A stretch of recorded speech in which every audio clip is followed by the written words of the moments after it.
In Purgatorio 3, we find Virgil and Dante still in Antipurgatory, still on Easter morning. It's a funny place, Antipurgatory, a place for souls who are saved, but who also need extra time before they begin the painful process of purgation. Some of them repented really late. Some of them are still kind of emotionally involved with their earthly affairs. Some of them just aren't in a hurry. So it's a place fraught with delay. It's also a place of confusion. Dante and Virgil are still getting used to this place. Neither of them has been here before. They have both just been scolded by Cato, the Roman statesman who serves as Purgatorio's guardian. So Virgil now needs a little time to recover what Dante calls his dignity, l'onestade. Then the perspective shifts. Dante sees the slope of Mount Purgatory, their destination, rising up in the distance. Dante also sees his shadow slicing through the Easter morning sunlight that falls on the plain. Yes, it's still Easter morning. Dante notices that his shadow is alone. He thinks he's alone. So he turns around, and there is faithful Virgil, not only present but ready to offer an explanation. Unlike Dante, Virgil is a shade in a fleshless body. We get some theology here, almost as though logical discourse for Virgil is a way of reclaiming some dignity. Question: how are these bodies able to feel pain? Answer: only the divine mind knows, the three in one. Foolish is he who tries to penetrate the mystery. But then Virgil's logical discourse actually seems to distract him from their new environment. It's Dante who notices now that a first group of souls are approaching.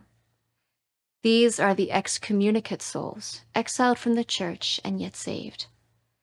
They look like frightened little sheep, pecorelle, learning to move as a flock. They appear modest, as though humbled by forgiveness, aware of their sin.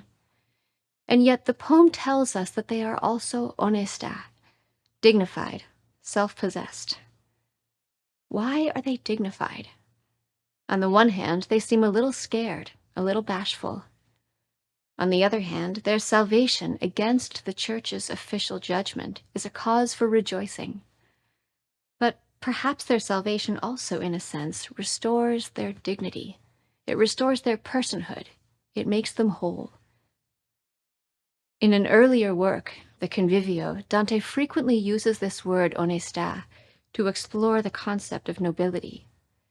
Dante writes that it's commonly supposed that nobility derives from high birth, wealth, or social rank, but actually nobility derives from the presence of virtue in the soul, virtue that is planted there by God.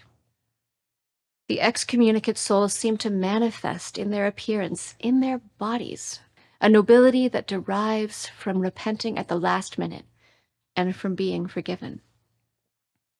Their dignity perhaps derives from their salvation. And it's striking that the word onesta echoes l'onestade, the dignity that Virgil was just now trying to reclaim.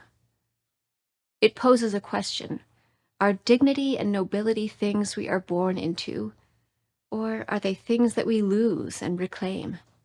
Or are dignity and nobility things that we are given, things that we receive? Both the new and the old concepts of nobility, both high birth and divinely given virtue, are embodied in the person of Manfred, a beautiful young king who now emerges from the crowd. Dante was born too late ever to have seen Manfred in person, but he knew the details of Manfred's life. Manfred was wounded and killed in battle in 1366, and his death wounds to the head and to the breast were so well known that they might easily have alerted Dante to his identity. As he greets the poets, Manfred smiles. He points out the death wounds to the head and to the breast on his body. And yet Dante says he does not know who this Adonis-like soul can be. Manfred introduces himself and then immediately asks Dante to share the good news with Manfred's beloved daughter Costanza when Dante returns to the present life. to share the good news of Manfred's last breath, repentance, and salvation. On this Easter morning, Manfred's presentation of his body, combined with Dante's inability to recognize him, seemed to echo the resurrected Christ, pointing out his own death wounds to reassure those who know and love him of who he is. Like Christ, Manfred died violently, and he died humbly, giving himself up to God. Like Christ, Manfred is now joyfully exalted. So we might say that Manfred is Christlike in his humility, and yet also Christlike in his dignity, the dignity divinely instilled in the process of salvation. Like Christ's body, Manfred's body graphically reports the story of sin and salvation. Manfred rebelled against the church, and in battling the church, he received these iconic death wounds. But in the very moment he received those wounds, he repented of that rebellion. His cleft brow is both a death wound and a wound of love, manifesting the miracle of forgiveness. That cleft brow recapitulates the motif of sunlight cleft by Dante's body, reminding us that Dante has a real, fleshly body, a body that might also manifest the miracle of forgiveness. We have Christ's body, we have Manfred's body, we have Dante's body. We also have Virgil's fleshless body, which stands to the side like a question mark. In the case of Manfred, it's conspicuous that it is not his birth but his body that now makes his dignity visible. Dante's denial of knowing who Manfred is seems to deliberately stage the contrast between Manfred's rank, his high birth, his spectacular rebellion, everything that Dante knew of Manfred already, and what Dante sees now, a miraculous Manfred, a manifestation of God's readiness to love and forgive. A smiling king, a Christ-like figure, a beautiful body marked by sin and salvation. Manfred seems somehow set apart. But why? Perhaps more than any other souls we will meet in Purgatory, Manfred seems to embody this joy of salvation. His account of his salvation is rhapsodic, lush with thanksgiving for God's goodness.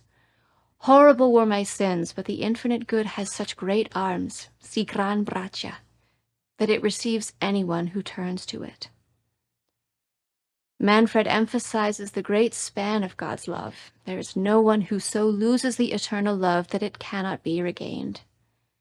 At the same time that Manfred extols the mercies of the God who gladly pardons, implicitly criticizing the mistakes of corrupt clergy, the poem notes the consequences of rebellion against the Church. For each rebellion, 30-fold times in antipurgatory, unless that sentence is reduced by the prayers of the living. We begin to see in this passage some of the details of God's justice. God is not indifferent to rebellious sin against the Church. Yet the gravity of sin seems ultimately to enhance Manfred's radiant joy in recounting the mercy that he has received. As the canto ends, Manfred repeats his request. See now if you can make me glad, revealing to my good Costanza how you have seen me. Manfred's salvation is a deeply relational event, increasing his love for God, prompting him to lovingly remember and be remembered by his daughter, and now inspiring him to approach Dante to help him. In recounting his experience of God's mercy, Manfred approaches Dante in love, as though inviting Dante to join him in the joy of salvation, and asking Dante to show love to him by delivering a good report to Costanza and soliciting her prayers. Dante's encounter with Manfred offers an opportunity for Dante both to offer and to receive love from this noble, beautiful soul. To convey the news of God's mercy requires Dante to acknowledge his own need for God's mercy. It requires a fundamental sense that the great love of God for humans is actually the basis for love among humans. God's mercy makes it possible for humans to reach out to each other in love, even beyond the severances of death. To know one's own sins and to know oneself as loved and forgiven is a source of dignity, a source of humility, and a cause for joy. For Manfred, the story of salvation is expressed in the body. The body tells a salvation story, sings a salvation song. What can this mean for Dante and for his body, his flesh and blood? What is the story that his body will tell?